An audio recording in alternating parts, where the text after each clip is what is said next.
Welcome to the Nobody Knowz podcast with Callie Zamzo. Join us for conversations with local changemakers and hear the stories that don't always get told. It'll be honest, messy and beautiful, touching and humorous. Slow down, pour a glass, and pull up a chair. This is the Nobody Knowz podcast. Welcome to Nobody Knowz. I'm your host, Callie Zamzo. This is going to sound like a strange thing to open up with, but I was thinking about the fact that people who are on TV on a regular basis, they become part of our lives.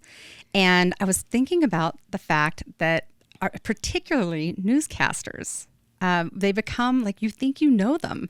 And I remember, I still remember the newscasters that I grew up listening to as a kid and watching, in the morning when we were getting ready or in the evening when my mom was making dinner or whatever. But they're right there. They're right in the heart of your home and all the time. Sometimes, like when a tragedy happens, they're literally all the time. Like it might be, 24 hours of seeing some of the same people right there in the middle of your home. And you feel like you know them. And today's guest is somebody who I feel like I've known for most of my life. And she is a friend of mine, we've become friends fairly recently, but it doesn't feel like that. I feel like we've been friends for a very long time. So today I'm talking with Carolyn Holly.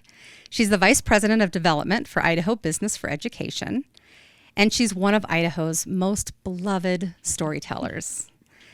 Carolyn spent more than 3 decades at KTVB before she stepped into the role of advocating for education.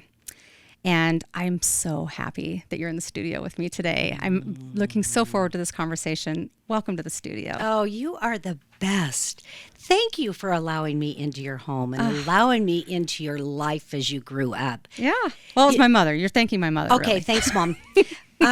Actually, when I started out in television, that was something I wanted to earn so badly, that I could become a part of people's lives. And not being physically right there in your room, probably your front room at the time, but how could I earn that trust, which leads to a relationship, through a TV screen?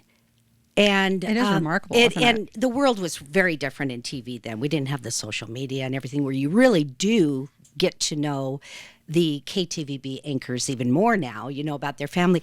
And when I was in it, I really made an effort to separate my personal life from my professional life. We were raising a family, and I wanted those boys to earn everything they got, and they have done very well. Yes, they have. But I also knew they weren't born into being on TV. In fact, my husband married into it, but it wasn't his role. But I say this all the time. He has been such a great partner with me through all of this. I can tell you could put Dave Hawk on a set and he could deliver the news, because he's heard the highs, the lows, the crying, the happiness, what works, what doesn't, everything else. And so just from your intro, thank you so much. I feel so lucky that I found this community when I was so young. Basically out of college, 1 year in Idaho Falls for the NBC affiliate, and then got the weekend job at Channel 7, which was like, you heard about Channel 7 even when you were in college. And I went to Oregon State University, and we knew that was the place to work. So what a big deal it was when I got that 15-minute Sunday night anchor show on Channel 7. That's all we were doing on Sundays back then. So wow, we have a lot to talk about. Yes. So I was going to ask you to share a little bit, but you just have done that. But let's do talk about how did tell us the very beginning. How did you end up where you are, and what led you? What led you to the career this wonderful career that you had? It is such a cool story, and it just reminds me all the time that you can say something and you're not sure if people hear it or if it's going to make a difference in their lives, but it did in my life. I was a senior in high school, and it was January, so I better decide what I'm going to do for college. And my whole life, especially my high school years, I spent in the performing arts departments. I went to 2 high schools, and that's a heck of a story too, about changing high schools when you're 16 years old. Woo. Good thing, though. My dad always said it's probably the best thing we ever did. They moved out of where we were at, and I had to start all over again. But anyway, that's where theater came in. Theater and music and dance. So I thought, what am I going to do with that when I go to college? You know, the only really theater college in the state of Oregon was Southern Oregon State, and they did a lot of Shakespeare, and I was into the musicals and the dancing and the singing and everything. So anyway, in January of my senior year, the main anchor in Portland, Oregon, TV anchor, came to speak to us.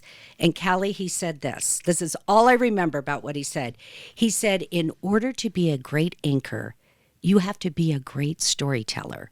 And in order to be a great storyteller, you have to be a great actress. I went home that night and told my folks, I'm going to be a TV anchor woman. Went to Oregon State. They had a whole program there. And it took off. But that's not the only person who opened doors or opened my mind in my life. There has been so many people along the way who have opened doors. And I've always preached this to everybody. If somebody opens a door for you, you walk through not at 100% effort, 200% effort, because they've put their name on the line. Yes. And their reputation. So you do everything you can to make sure that you earned it. I feel that so much. Yes. Yeah. Oh my gosh. So you get going in this career, and so where did your very first anchor position was?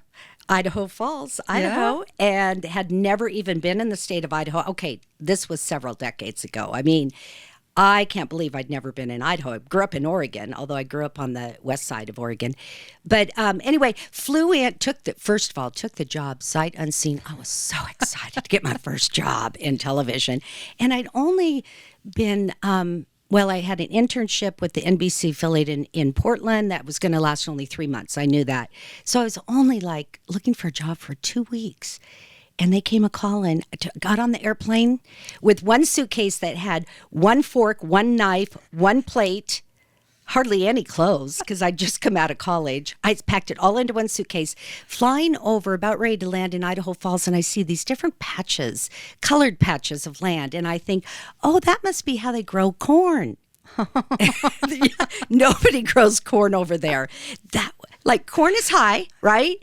Potatoes are low. Yes. I had a lot to learn. Oh. And I'm just so thankful that that's where I started. Lots of snow, lots of wind, lots of times that I couldn't get my car started in the apartment parking lot because the engine was frozen. I mean, it was a crazy life. And then ended up meeting my husband, which is another crazy story. So I definitely, God placed me there for so many reasons. And so it was sight unseen. It's like yeah. So it's not like you had a bunch of friends who lived there or like family that was there or anything like that. Allie, we didn't even have cell phones.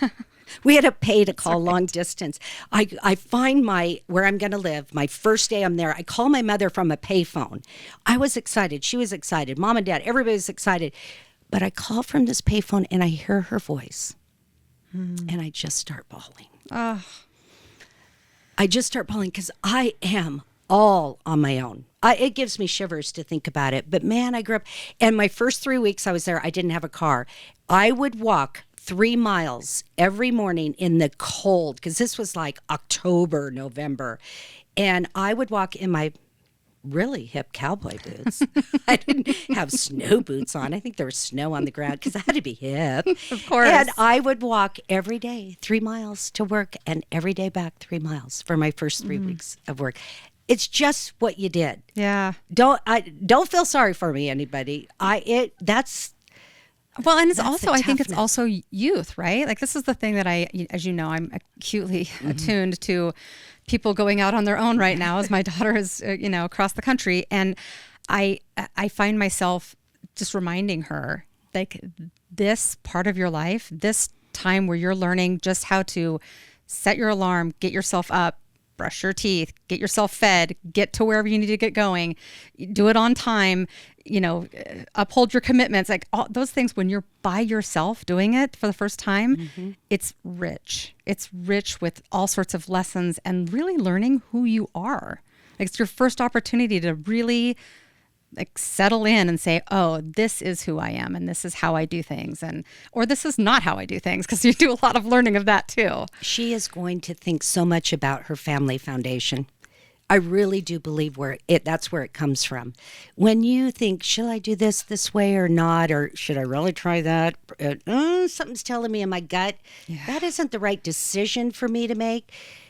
She will, Callie, at some time, you'll get a call that says, our sons do this all the time. They're grown, right? Thank you so much for making me do this. It comes around. They find it again that they have to do it. You know, as they say, I didn't have a pot to pee in. When I finally got my car there from Portland, it was a B210 Datsun. And my dad had it timed for the elevation of Portland instead of whatever the elevation of Idaho Falls. So I go around town and it would just backfire constantly. I'll never forget that. Everybody knew Carolyn was coming. Here comes the car that backfires. It was, I just have, thanks for asking about it, because I have really vividly great memories. 1 year there, and then Channel 7 had an opening for a weekend anchor. So only 1 year in Idaho Falls, but yeah, and you know, it all has worked out. Yeah. I'm sorry, I've got to talk about the car thing for just a second. Okay. Just because it is a time gone by. I don't think that kids these days understand the you know, kind of the trials and tribulations of the cars back then. I drove a Volkswagen Bug, and it didn't do well with passing like the exhaust thing. So we had to turn the idle way down on it, which meant that every time that I'd hit it, go to stop, it would die on me. And then I'd have to start it up again. And, you know, and then so I got really good because it was a clutch. So I'd have my left foot pushing the clutch in. I'd have the toe of my right foot on the brake, and then my heel pushing the gas to keep it up from, you know. That's talent. Yeah. That's talent. Good stuff. I had my B210 Datsun. We called her Mustarella, ugliest color you could ever see, a mustard color. And I just loved having shift. I loved every part. But that's talent. That you got it still going. I know. Stoplight. And now I just fuss it. I tell my daughter, you look left, then right, and then left again, honey. Like, this is my left, right, left. Like, forget all the other things that we used to have to do. And I don't remember my parents saying any of that stuff. It was like, just don't die. Just get back home, would you? Well, so let's shift gears a little bit about Idaho Business for Education. And I guess let's connect the two, because were there things that you learned in your 33-year career that carried forward to this new thing that you're doing now? My job at Idaho Business for Education is development. So, I mean, it is so full circle. What I do is develop relationships with business leaders who support our mission, which is strengthening education, providing pathways for our youth. So we're setting them up for success in school, work, and life. And then along the way, we have built the skilled workforce for Idaho employers. So when I go back to what I tell you that my real job description is building relationships, heck yeah, that's what I did for 3+ decades at Channel 7. And that's life.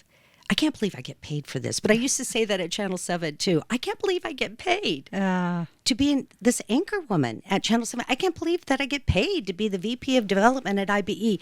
It's real full circle for me. I've always believed in first impressions are lasting impressions. And until a relationship is built with someone and there is trust that comes with that relationship, nothing is ever exchanged between the two until there is a relationship. Information, products, you name it, whatever it is.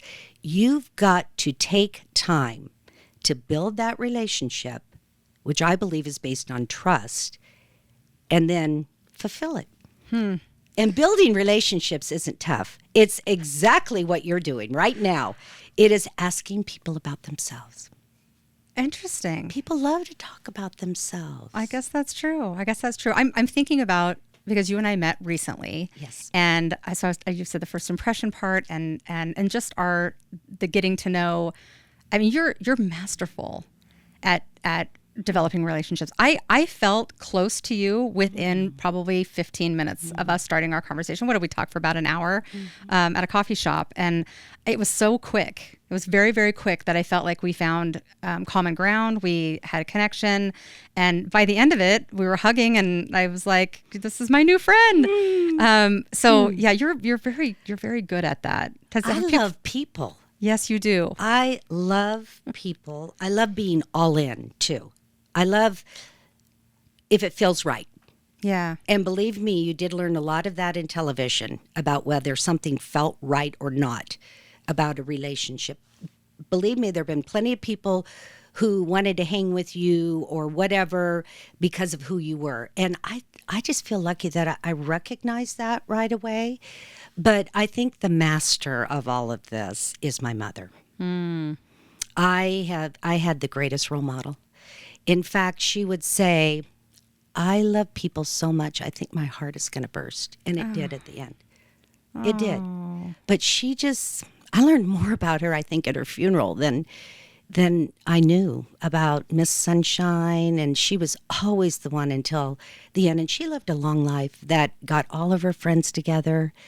My friends told me that came to the funeral, oh, your mom was always so classy.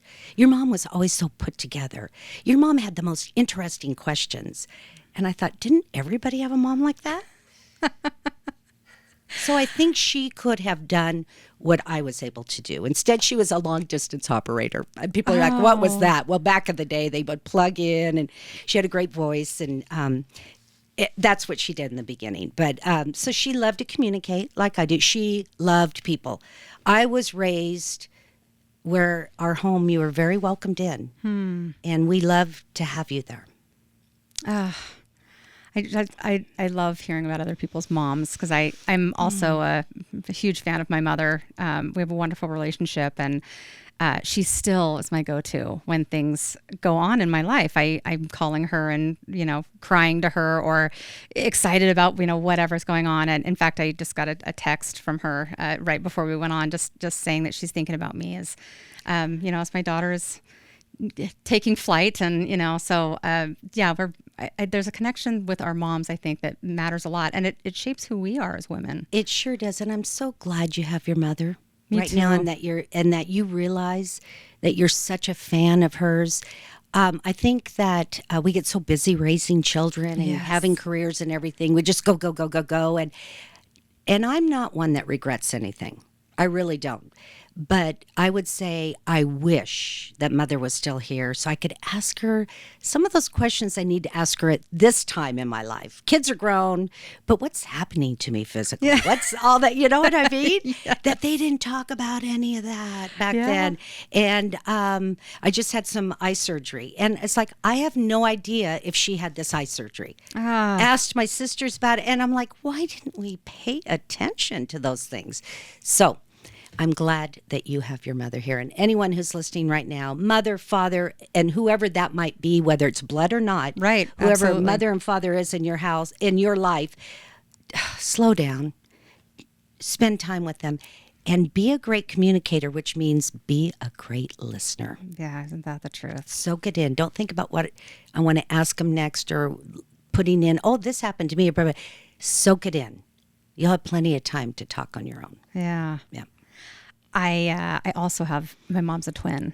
Ooh. And so I also have my Aunt Katie. So it's like I have two moms. And my Aunt Katie has always lived away from here. She lived in Salt Lake City and then San Francisco. Now she's back here. So I really do. And she lives just up the street from me. So I get both of them, which is delightful. I feel very... Double the trouble, I bet, too. Yeah. It is true. It's fun being around twins, particularly because they are the connected kind where, they'll show up very often wearing the same outfit. Happens all the time. Isn't that crazy? Yeah. I mean, like not literally the exact, but like both wearing a white top and black pants or whatever, like and they buy each other the same Christmas gift almost every year without telling each other.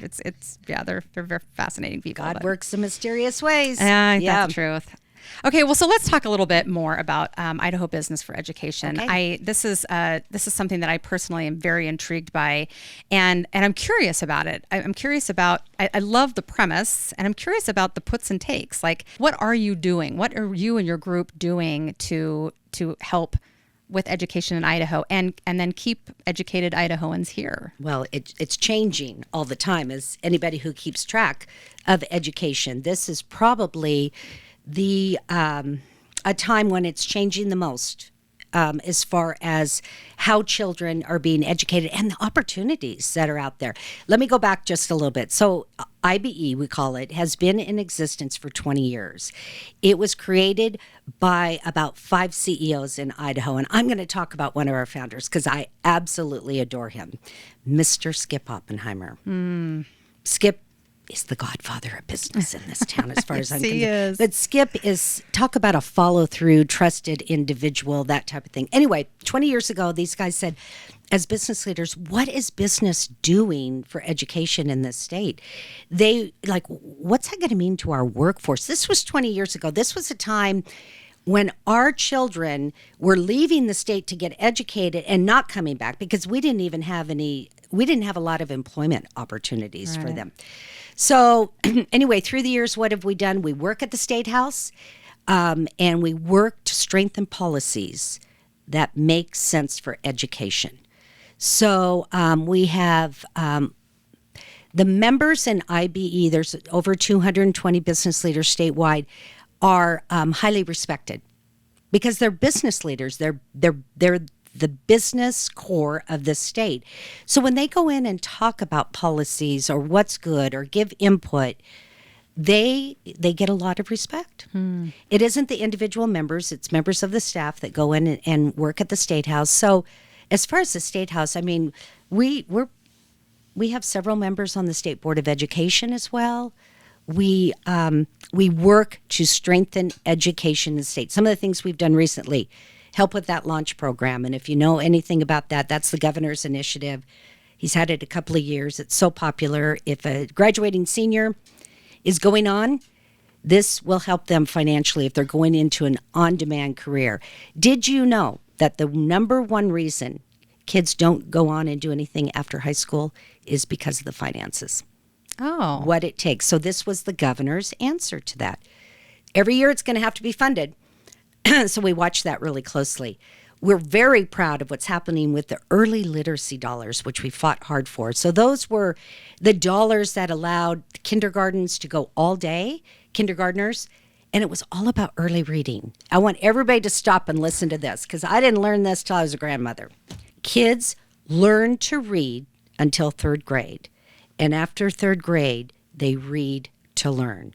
So if they are not proficient by that time in their life at the 3rd grade level, look how tougher it is to learn. So you learn to read and then you read to learn. So that working with your child when they're young and letting them enjoy reading.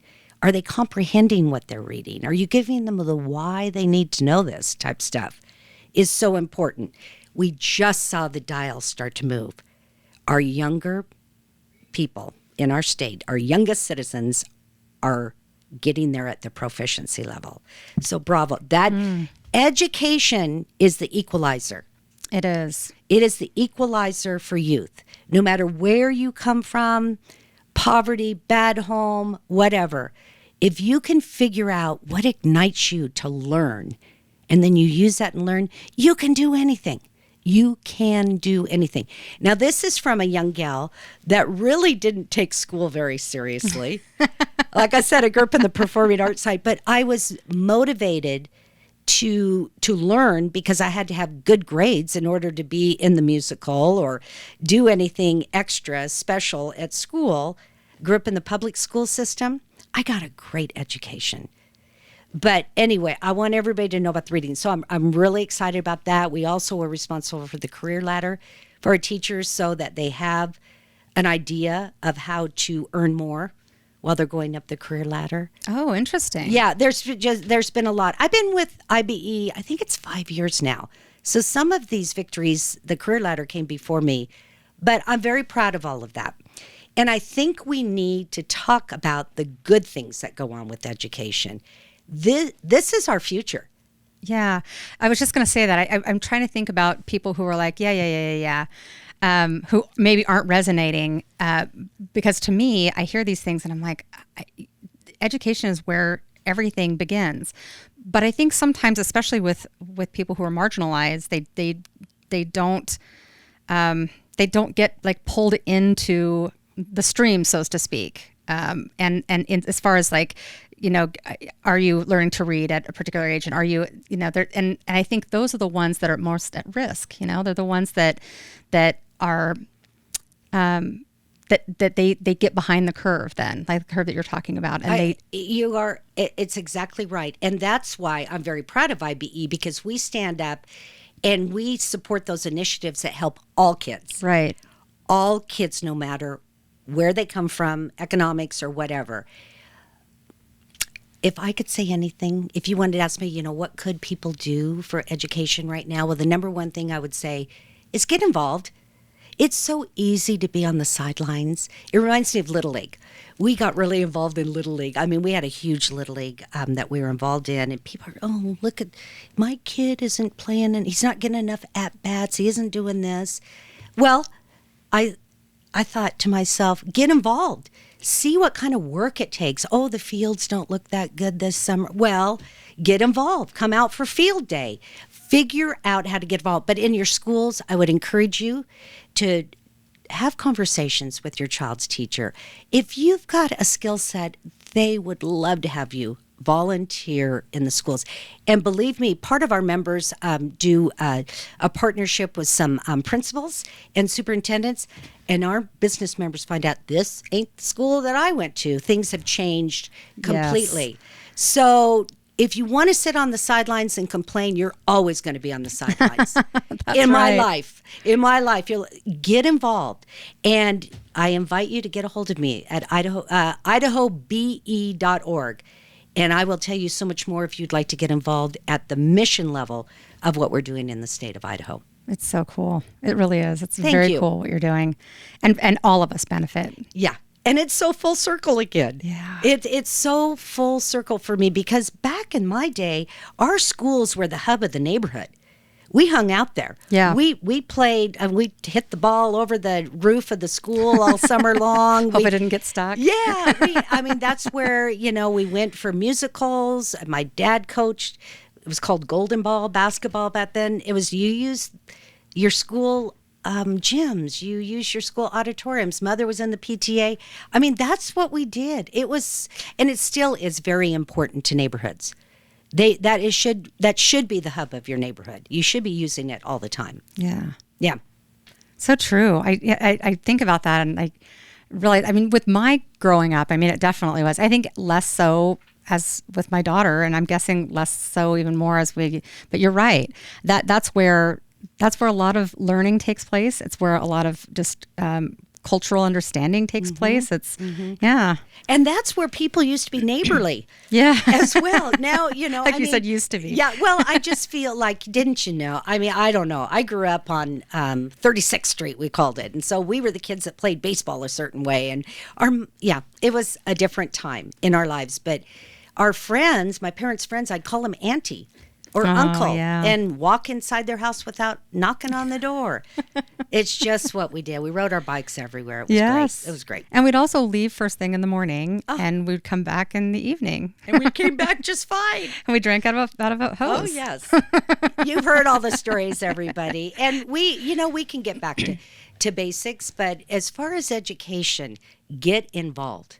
Get involved. Don't sit on the sidelines and complain. Find out what's really going on in your schools. And if there needs to be a change, work to make the change. I love that. I think a lot of times when I speak with people who haven't gotten involved yet in something, they kind of wonder, like, really, is there anything you can really be, like, can things really be done? I don't think that's the voice they use too when they ask me. But there are people that are just like, what's the point? Like, what's the point? Like, everything's going to just be the way that it's going to be. No. I agree. I agree. Then I don't even want to hear you anymore. Then I don't want to hear you complain.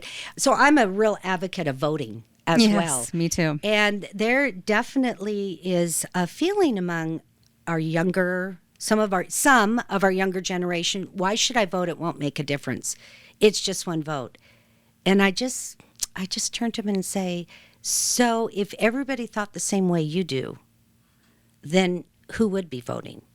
Right. And when you do that, you can't honestly say to yourself, if you're complaining about something or the results of the election, you can't say that you did anything to change those results. It's true. Yeah. I don't want to get in politics. I'm with you. I will say that I was very excited when my daughter turned 18, not because of all the other things that happen when you turn 18, but because she could vote.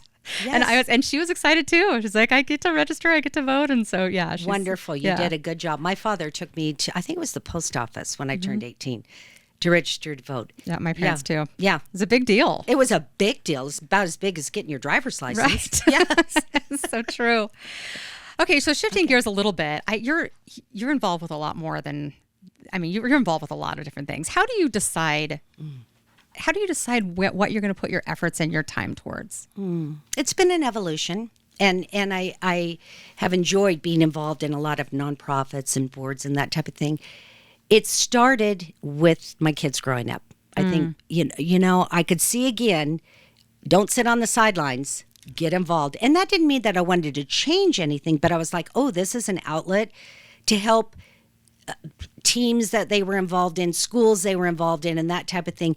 And what was really cool from that, two things. One is I wasn't just helping my own kids.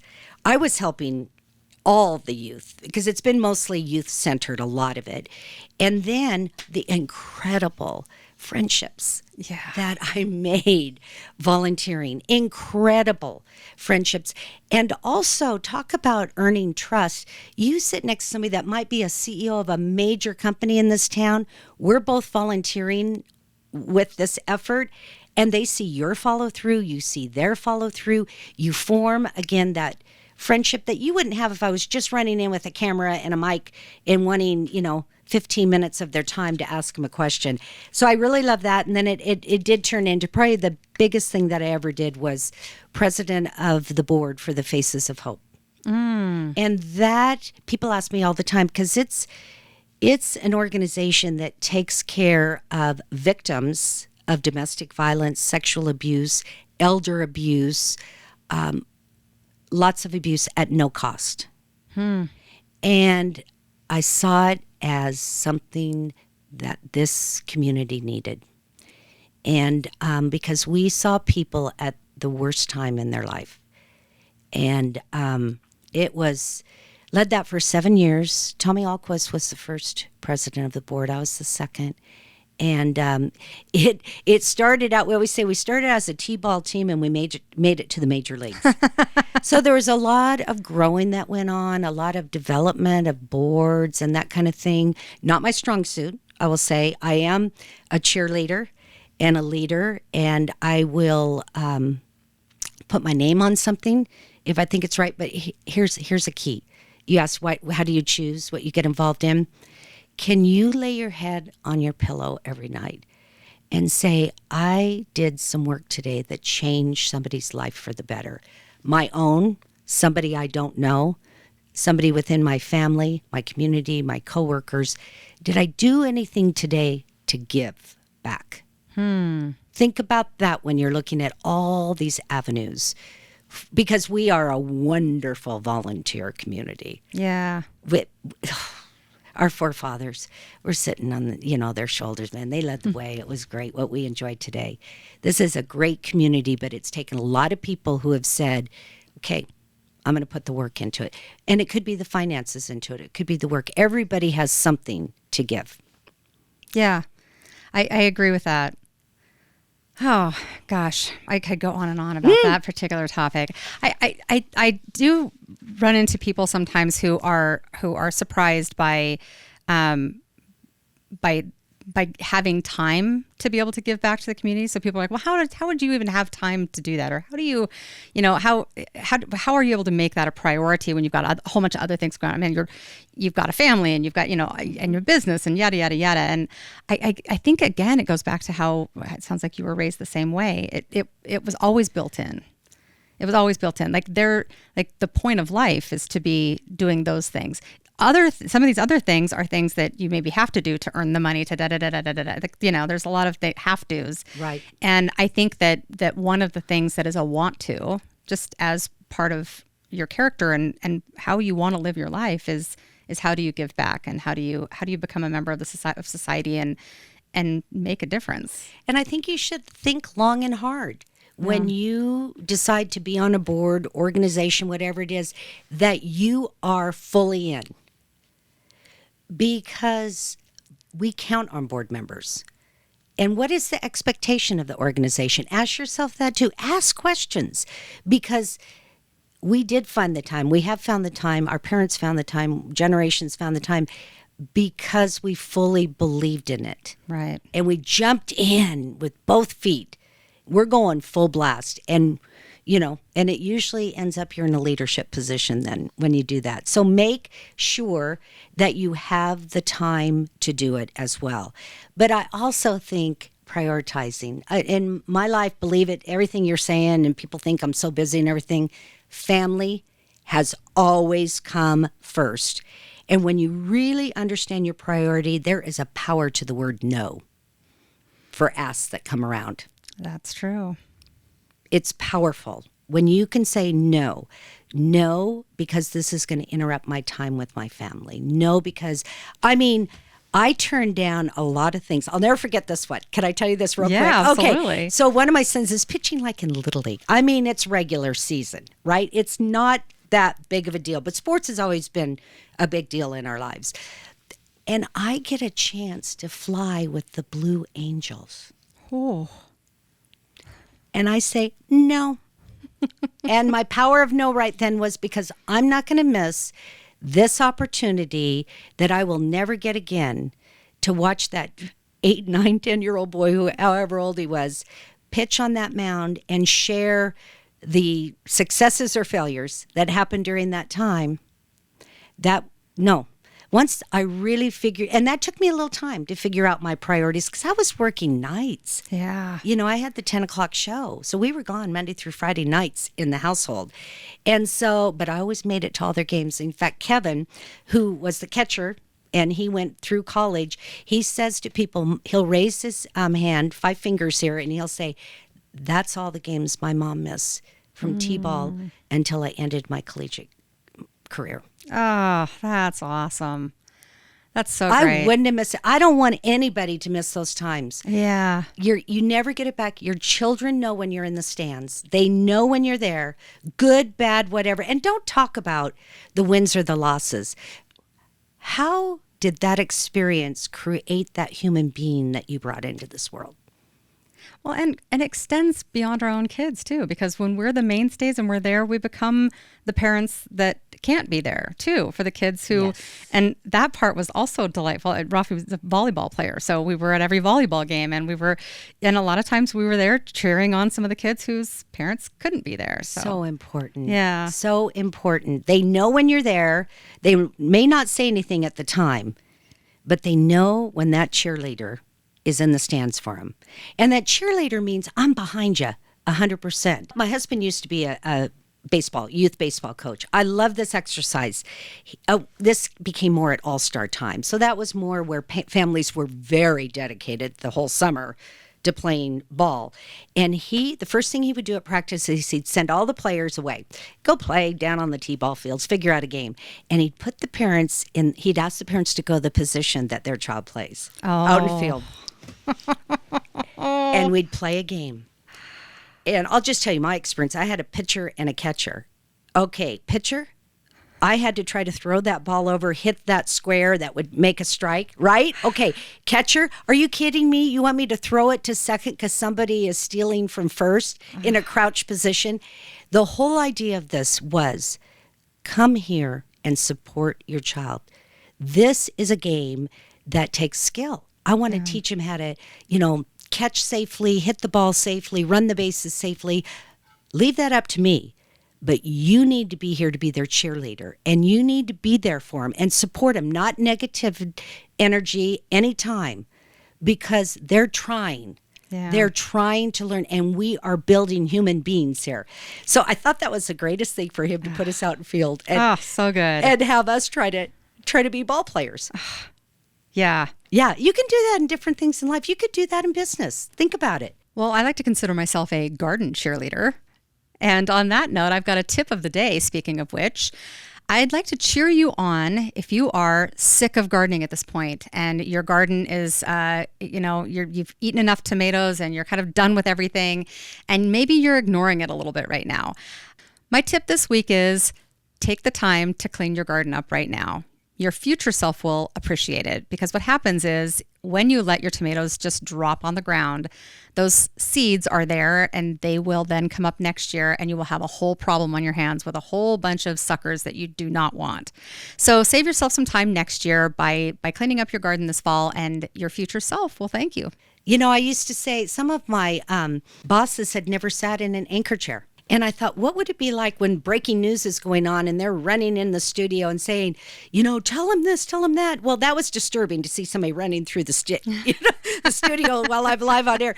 And people are talking to me in my ear and I'm trying to figure everything out. And I thought to myself, that one's never been on the set during breaking news. Mm-hmm. But I've never led a newsroom either. So I don't know what they all go through either. But to we talk about put yourself in somebody else's shoes, but really to even live it for a couple of hours gives you, I think, as a boss, I think that would give you a very good understanding of what your colleagues, your employees are going through. Absolutely. Mm-hmm. Well, speaking of our wonderful employees, we want to take just a moment to recognize our sponsors. This episode is brought to you by Zamzows, your local source for garden, pet, and planet-friendly products. At Zamzows, we believe in investing in things that grow, whether that's your backyard, your community, or the next generation. Visit Zamzows.com or stop by one of our 12 Treasure Valley locations. Nobody knows like Zamzows. All right, Carolyn, this is Bravo. the time. Bravo. Keep you, it thank up. you. How about you? Can we turn the mics on you sometime so I can talk about what you're leading, the multi-generational company that good you're heavens. leading? I always leading. wonder if that's even interesting, because it's my life. Like, I feel like, Oh, yeah. Let me ask the questions next time. Okay, so this is the time where we want to kind of understand some of the things that you're just loving lately. So I've got some rapid fire questions for you. Are you ready? Okay, so who is a local leader who inspires you? Oh, Mr. Skip Oppenheimer. I mentioned him earlier. I mean, Skip Oppenheimer still skips into my office at, mid-70s, maybe beyond. He and his company and his brother and his family have done so much for this community, not only building structures, building organizations, building people. Mr. Skip Oppenheimer. Ooh, I hope you're listening, Skip. Me too. I want to meet you if you are listening. Okay. How about a book, a podcast, or a quote that you return to? Gotta admit, I don't read a lot of books. Here's my quote. I created this quote. Ooh. Are you ready? Yeah. Carolyn Holly quote. If you take the high road, you'll never take a wrong turn. Ooh, that's good. Let that sink in, folks. If you take the high road, you'll never take a wrong turn. You'll never have to make an excuse for something. You'll never have to apologize. If you take the high road, when the times get tough, you'll never take a wrong turn. Yeah. Takes a lot of worry out of your life, too. I try to live by that. Love that. Great answer. All right. How about a favorite place in Boise that always fills your cup? I love the Greenbelt. I love any part of the Greenbelt. I especially love the Bethune Church natural trail there because you can still see a lot of wildlife. I love to walk on the Greenbelt, ride on the Greenbelt. In fact, we selected to live in Southeast Boise because it was closer to the Greenbelt. It's such a great place. It's so grounding. Yeah, I love it. I mean, again, our forefathers, our leaders who thought about that. Can you believe it?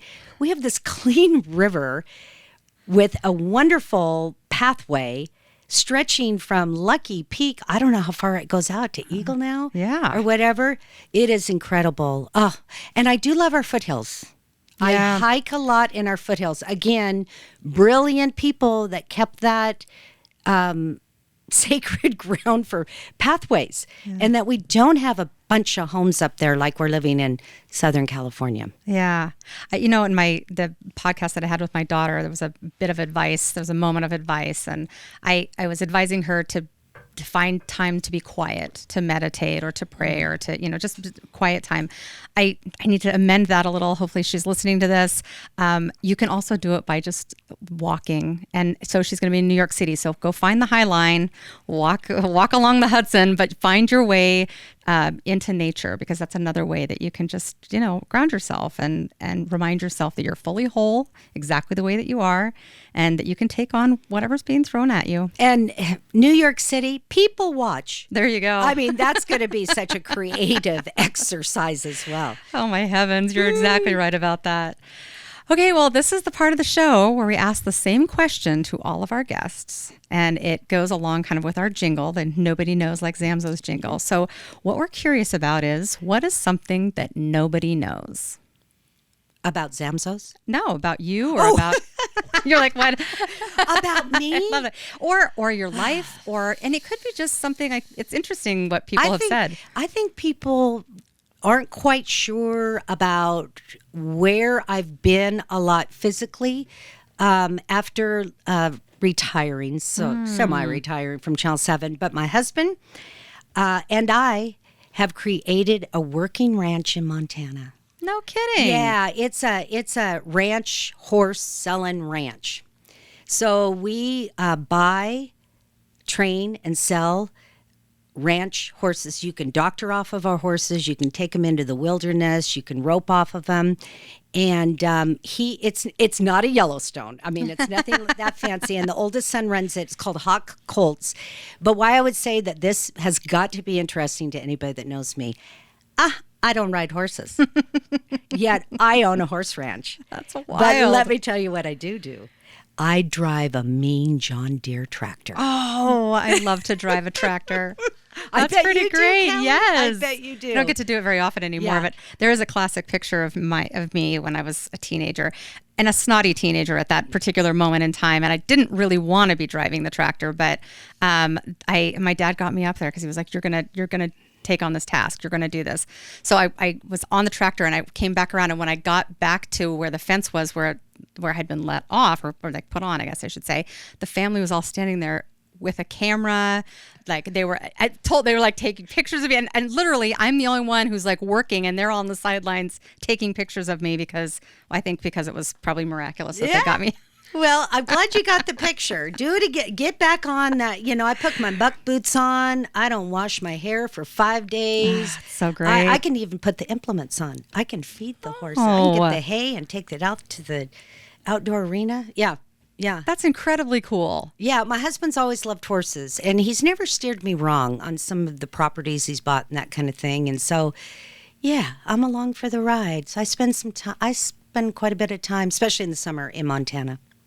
I just love the idea of that. That's wonderful. It's freedom. It's a little isolated for me, but, maybe I'll slow down even more in life that way. I don't know. He always tells me, you got such a big motor. Keep it going. You do have a big motor. I agree. Oh, thank you for everything you're doing for the community. Thank you for being on this podcast with me. Thank you for being a friend. This is it's been lovely having you here. I can't wait to develop our friendship even more. I wish you well with your daughter going off to college. I remember those times. And thank you. Hey, wish you much success with your podcast. Keep it real, and it'll keep going. Thank you for saying that. Keep it up. Oh, well, if you enjoyed today's conversation, be sure to follow the podcast and leave a review. And remember that every great community starts by providing pathways for our youth. Next week, we'll hear from another incredible voice that's shaping the Treasure Valley. Until then, thanks for listening.